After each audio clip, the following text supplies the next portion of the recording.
बिस्मिल्लाहिर्रहमानिर्रहीम। आपको दो किस्म की फॉर्म्स दी जा रही हैं। नंबर 1 कहलाती है लॉगरिथमिक फॉर्म और सेकंड कहलाती है एक्सपोनेंशियल फॉर्म। ये इंटरचेंजेबल है, यानी हम एक फॉर्म को दूसरे फॉर्म में कन्वर्ट कर सकते हैं। तो हमारे शुरू के दो सवालात जो हैं वो इसी से रिलेटेड हैं। Let's get started. अब देखें, सबसे पहले हमें क्या दी जा रहा है, ये तमाम एक्सपोनेंशियल फॉर्म्स हैं, इन्हें लॉगरिथमिक फॉर्म में कन्वर्ट करना है। अगर आप देखें 7 क्यूब जो है वो 343 ही है। 3 पावर -4 का मतलब है कि डिनोमिनेटर में जाएगा, 1/3 पावर 4 हो जाएगा और ये 81 बन जाएगा। इसका मतलब ये है कि ये एक्सपोनेंशियल फॉर्म इसलिए कहलाती है क्योंकि इसमें एक्सपोनेंट मौजूद है। ये एक्सपोनेंट है, ये एक्सपोनेंट है। अब इसे लॉगरिथमिक फॉर्म में चेंज करेंगे, तो लॉगरिथमिक फॉर्म में चेंज करने के लिए हम लिखेंगे लॉग ऑफ दिस। ये जो नंबर हमें सेकंड साइड पे दिया जा रहा है ये लिखा जाएगा। इसे लिखेंगे लॉग ऑफ 343 और बेस क्या है, यहाँ 7 है, तो लिखेंगे to the base 7 is equal to 3। पढ़ने का तरीका भी देख लीजिए, क्या कहेंगे, log of 343 to the base 7 is equal to 3। इस तरीके से इसे पढ़ा जाएगा। अब हम इसे लिखते हैं, अब पहले में सीख चुके हैं, इसी तरह हम लिखेंगे log of 1/81 to the base 3 is equal to -4। Next है, इसका आंसर बुक में हाफ दिया हुआ है जो कि इनकरेक्ट है। हम कंप्लीट लिखेंगे log of 0.001 to the base 10 is equal to -3। अब यहाँ क्या है, पहले तो हम लिखेंगे log of 1 to the base m यहाँ बेस है। पावर क्या है, पावर अगर आप देखें तो ये बन जाएगा 2/3, क्योंकि ये है 1/3 जब 2 से मल्टीप्लाई हो जाएगा तो क्या हो जाएगा 2/3। तो ये किसके बराबर हो जाएगा, ये बराबर हो जाएगा 2/3 के। नेक्स्ट अब चलते हैं, बिल्कुल इसका ऑपोजिट करते हैं, यानी लॉगरिथमिक फॉर्म हमें दी जा रही है और हम कन्वर्ट करेंगे उसे एक्सपोनेंशियल फॉर्म में। यहाँ चेंज करते हैं, आप जानते हैं ये बेस है, बेस क्या है 27, और यहाँ इसे एक्सचेंज कर देंगे। कैसे लिखेंगे, यहाँ लिखेंगे 4/3 इज इक्वल टू 81। ये इसका फिक्स मेथड है, इसी रूल से आप इसे लिखेंगे। नेक्स्ट इसके बाद देखें क्या है, बेस क्या है 2, तो हम लिखेंगे 2 और पावर क्या हो जाएगी -3 इज इक्वल टू क्या हो जाएगा 1/8। यहाँ लिखेंगे 1/8। नेक्स्ट इसके बाद है ये 10 पावर 0 इज इक्वल टू 1। हम किसी वीडियो में ये भी डिस्कस करेंगे कि किसी चीज़ की पावर 0 हो तो वो 1 के बराबर क्यों है। लेकिन यहाँ पे आप स्टेटमेंट नोट डाउन कर लीजिएगा। स्टेटमेंट ये है कि log of 1 to any base is always 0। ये ऑब्जेक्टिव में आपसे पूछा जा सकता है। Log of 1 to any base, यहाँ कोई भी बेस दी हो वो हमेशा किसके बराबर होगा 0, क्योंकि आप देखें कि जब हम यहाँ लिखेंगे कोई भी बेस हो उसकी पावर 0 हो तो वो 1 के बराबर होगा। ये एक स्टेटमेंट है जो ऑब्जेक्टिव के लिए आप याद कर लीजिएगा। नेक्स्ट इसके बाद हम क्या लिखेंगे, 10 पावर -2 इज इक्वल टू 0.01। तो हम यहाँ लिखेंगे 10 पावर -2 इज इक्वल टू 0.01। यहाँ क्वेश्चन 1 और क्वेश्चन 2 दोनों कंप्लीट हुए। इसके बाद हम क्वेश्चन 3 को समझते हैं। Question 3 is find the value of the unknown. अब हमें यहाँ अननोन जो दिया जा रहा है, यानी कोई भी वेरिएबल दिया जाए हमें उसकी वैल्यू फाइंड करनी है।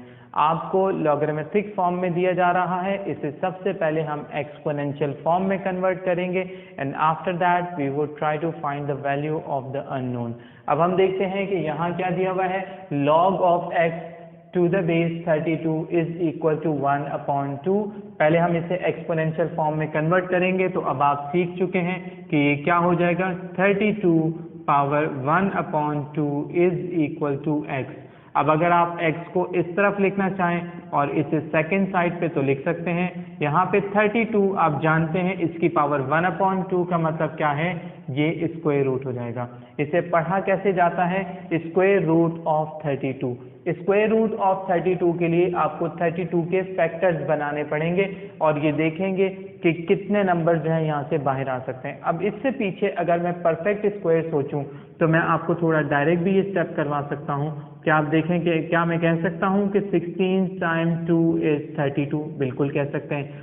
16 किसका स्क्वायर है, 16 एक परफेक्ट स्क्वायर है और ये स्क्वायर है 4 का, तो यानी ये रूट से बाहर आ जाएगा। ये स्क्वायर रूट से बाहर आने के बाद 4 हुआ और स्क्वायर रूट ऑफ 2 यहाँ बच गया। x की वैल्यू ये आ गई और ये हमारा रिक्वायर्ड आंसर है। चलते हैं अगले क्वेश्चन की तरफ। इसी सेम लॉजिक के साथ इसे भी सिंप्लीफाई करते हैं तो देखते हैं कि ये क्या है। ये हो जाएगा a पावर एक्सपोनेंशियल फॉर्म में चेंज किया 1/2 इज इक्वल टू 3। अब आप देख रहे हैं कि ये 1/2 पावर है।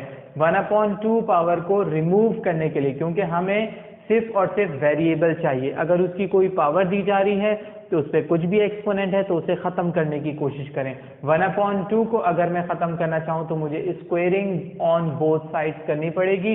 अगर मैं स्क्वेयरिंग ऑन बोथ साइड्स करूँगा तो आप देखें 1/2 को किससे मल्टीप्लाई करेंगे, 2 से। इसी तरह 3 का भी क्या आ जाएगा, स्क्वायर, यानी यहाँ भी स्क्वायर कर लिया और यहाँ भी। अब आप देखें कि स्क्वायर से ये कैंसिल हो गया, क्या बचा, a पावर 1 पावर नहीं लिखी जाती। 3 स्क्वायर का मतलब है 3 टाइम्स 3 कितना हो जाएगा, 9, और ये इसका आंसर आ जाएगा। नेक्स्ट क्वेश्चन यानी नेक्स्ट पार्ट की तरफ चलते हैं। क्या है, log of 25 to the base square root of 5 is equal to y। इसे भी हम एक्सपोनेंशियल फॉर्म में कन्वर्ट करेंगे तो ये क्या बन जाएगा, स्क्वायर रूट ऑफ 5 और इसकी पावर कितनी है, power y is equal to 25। पहले तो आप देखें स्क्वायर रूट का मतलब क्या है, स्क्वायर रूट का मतलब है 1/2 पावर इंटू y, और 25 का मतलब क्या है, 5 स्क्वायर। दोनों तरफ बेस सेम है, यानी 5 और 5, और बीच में किस चीज का साइन है, इज इक्वल टू का। अगर बेस सेम हो तो हम कहते हैं देयरफॉर पावर भी इक्वल होगी, तो क्या कहेंगे 1/2 इंटू वाई किसके बराबर हो जाएगा, 2 के बराबर हो जाएगा। बेस सेम है इसलिए पावर भी इक्वल है, बेस सेम है और इक्वल है और पावर भी आपस में इक्वल हो जाएगी। 2 यहाँ डिवाइड कर रहा है, उस तरफ मल्टीप्लाई करेगा, 1 आप 1 से y मल्टीप्लाई करें y ही रहेगा। 2 इंटू 2 कितना हो जाएगा, ये 4, और इसका मतलब है कि यही हमारा रिक्वायर्ड आंसर आ गया। टोटल इसमें 9 पार्ट्स जो हैं वो दिए जा रहे हैं। मैंने आपके सामने 3 सिंप्लीफाई कर दिए, मजीद 6 पार्ट्स हैं, उन्हें भी सिंप्लीफाई करते हैं। क्वेश्चन 3 पार्ट 4 डिस्कस करते हैं। अब आप ये जान चुके हैं कि लॉगरिथमिक फॉर्म को हम एक्सपोनेंशियल फॉर्म में चेंज करेंगे and then we will try to find the value of the unknown. अब हम देखते हैं कि यहाँ क्या लिखा हुआ है, log of x to the base 4 is equal to 3/2। तो हम इसे क्या लिखेंगे, 4 बेस है और पावर क्या है इसमें, 3/2। ये किसके बराबर हो जाएगा, x के बराबर हो जाएगा। अब आप जानते हैं कि 4 क्या है, 2 स्क्वायर है और पावर ऑफ पावर आपस में मल्टीप्लाई होता है, तो 3/2 इज इक्वल टू x। 2 से 2 कैंसिल हो जाएगा, क्या बचा, 2 power 3 is equal to x। अगर आप x को इस तरफ लिखें और 2 पावर 3 का मतलब है 2 टाइम्स 2 इज 4, 4 टाइम्स 2 इज 8, और ये हमारा रिक्वायर्ड आंसर आ गया। नेक्स्ट क्वेश्चन देखते हैं, log of 100 to the base 10 is equal to y। तो हम क्या लिखेंगे, 10 power y is equal to 100। ये बहुत ही आसान सवाल है, देखिएगा कैसे सिंप्लीफाई होगा। 10 power y is equal to, हम इसे क्या लिखेंगे, 10 स्क्वायर। ये 10 स्क्वायर है। अब आप देखें बेस इक्वल है और सेम है तो पावर भी से इक्वल हो जाएगी, तो हम क्या कहेंगे, y इज इक्वल टू 2। जब बेस सेम हो और हम बेस रिमूव करें और हम डायरेक्ट पावर को मेंशन करें तो देयरफॉर का साइन उस स्टेप में जरूर लगाएंगे। नेक्स्ट हम देखते हैं, हमें log of 64 to the base a is equal to 3 find करना है। तो यहाँ पे हम क्या लिखेंगे, यहाँ बेस है a तो a क्यूब बन गया, ये पावर 3 है, इज इक्वल टू 64। सबसे पहले हमने इस क्यूब को रिमूव करना है। तो क्यूब को रिमूव करने के लिए क्यूब का रेसिप्रोकल, जिसे हम मल्टीप्लिकेटिव इनवर्स कहते हैं, 1/3 से इसको दोनों साइड पे पावर ले लेंगे। तो हम क्या लिखेंगे, a power 3 multiplied by 1/3 is equal to 64 power 1/3। अब हम देखेंगे कि ये तो कैंसिल हो गया और यहाँ बच गया a, लेकिन यहाँ आ गया क्यूब रूट, ये हो गया क्यूब रूट 1/3 मतलब क्यूब रूट 64। 64 में अब आप बनाएं, ये 64 के फैक्टर्स हैं 1 2 3, तो ये क्या हो जाएगा 2 पावर 3, और फिर यहाँ क्या हो जाएगा 1 2 3, तो ये भी क्या हो जाएगा 2 पावर 3, यानी हम 64 की जगह ये लिख सकते हैं। दोबारा देख लीजिएगा, 64 के फैक्टर्स बनाए 1 2 3, 2 पावर 3, 1 2 3, 2 पावर 3। मैंने 3 पावर इसलिए लिखी क्योंकि मुझे क्यूब रूट को कैंसिल करना था। तो अब आप देखें कि क्यूब रूट का मतलब 1/3, 1/3 से ये कैंसिल, 1/3 से ये पावर कैंसिल, क्या बचा यहाँ पे 2 × 2, 2 × 2 का मतलब क्या है 4। इस स्टेप में यहाँ पे हम a लिख लेंगे और ये हमारा रिक्वायर्ड आंसर हो गया। यहाँ तक हमने जो है वो टोटल 6 पार्ट्स को सिंप्लीफाई कर दिया। इसके बाद हम आखिर के 3 पार्ट्स भी सिंप्लीफाई करते हैं और यूं ये एक शॉर्ट एक्सरसाइज कंप्लीट हो जाएगी। अब हम स्टार्ट करते हैं पार्ट 7 को। पार्ट 7 हमसे क्या कह रहा है, log of 1 to the base a is equal to 0। जब मैं इसे कन्वर्ट करूंगा एक्सपोनेंशियल फॉर्म में तो ये क्या हो जाएगा, बेस क्या है a, पावर क्या आ जाएगी 0, किसके बराबर है 1 के। ये आंसर है, ये डायरेक्ट आंसर है क्योंकि a पावर 0 किसके बराबर है 1 के। लेकिन मैं आपको रेकमेंड करूंगा कि आप ये भी शो कीजिए कि a पावर 0 1 के बराबर क्यों है। तो हम क्या लिखेंगे, लेफ्ट हैंड साइड क्या है a पावर 0, ये हम सीखते हैं, आज तक हम देखते आ रहे हैं कि a पावर 0 1 है, तो ये क्यों है।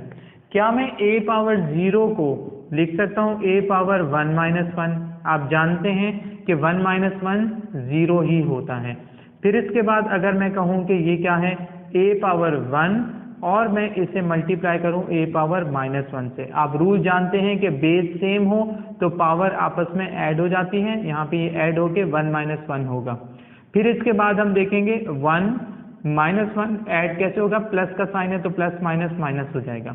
अब आप देखें, अगर मैं इसे नेगेटिव पावर है इसे डिनोमिनेटर में ले जाऊंगा तो इसकी पावर क्या हो जाएगी positive, a power 1 upon a power 1, ये a डिनोमिनेटर में आके पॉजिटिव पावर। अब ये कंप्लीटली आपस में कैंसिल, किसके बराबर आ गए 1, तो a पावर 0 किसके बराबर है 1 के बराबर है, हम कहेंगे ये राइट हैंड साइड आ गया। अगर आप ये शो कर दें इसके साथ तो थोड़ा आपको प्रोसेस भी मिल जाएगा, वरना डायरेक्ट आंसर आप कह सकते हैं कि यही इसका आंसर है। नेक्स्ट इसके बाद हम चलते हैं क्वेश्चन की तरफ, converting 55 to the base, log of 55 to the base 55 is equal to y। तो हम यहाँ क्या लिखेंगे, बेस क्या है 55, उसकी पावर क्या हो जाएगी y इज इक्वल टू, ये किसके हो जाएगा 55 के इक्वल हो जाएगा। इसकी पावर क्या है 1, बेस सेम है और इक्वल है तो पावर भी आपस में इक्वल हो जाएगी, देयरफॉर का साइन लगाएंगे, y is equal to 1। Next question और लास्ट क्वेश्चन है, क्या क्वेश्चन दिया जा रहा है, log of 8 to the base 64 is equal to x upon 2। तो हम जब इसे एक्सपोनेंशियल फॉर्म में चेंज करेंगे तो 64 पावर क्या आ जाएगी x upon 2 is equal to 8। अब 64 8 स्क्वायर है तो 8 स्क्वायर का मतलब ये पावर से पावर ये हो जाएगी मल्टीप्लाई। आप देखें 8 स्क्वायर 64 8 स्क्वायर और पावर पहले से मौजूद थी, पावर ऑफ पावर मल्टीप्लाई हो गया इज इक्वल टू 8 और यहाँ पावर क्या है 1, 2 से 2 कैंसिल, क्या बचा 8 पावर x और 8 पावर 1, तो इसका मतलब बेस सेम है, पावर आपस में क्या हो जाएगी बराबर, तो हम क्या कह देंगे x इज इक्वल टू 1 और ये इसका आंसर हो गया। यहाँ ये एक्सरसाइज कंप्लीट हो गई, शॉर्ट एक्सरसाइज थी, इजी एक्सरसाइज थी, आपको पसंद आई होगी। इसके बाद मैं आपको एक वीडियो शेयर करूंगा जिसमें हम ये सीखेंगे कि लॉग और एंटी लॉग कैसे फाइंड किया जाता है। फिर उस वीडियो के बाद आपको इंशाल्लाह एक्सरसाइज 2.3 मिलेगी जिसमें हम फर्स्ट 2.3 में लॉग के बारे में बात करेंगे, 2.4 में एंटी लॉग के बारे में बात करेंगे। तो सीक्वेंस से वीडियोस को देखते रहिएगा और सीखते रहिएगा। मिलते हैं आपसे अगली वीडियो में, तब तक के लिए अल्लाह हाफ़िज़।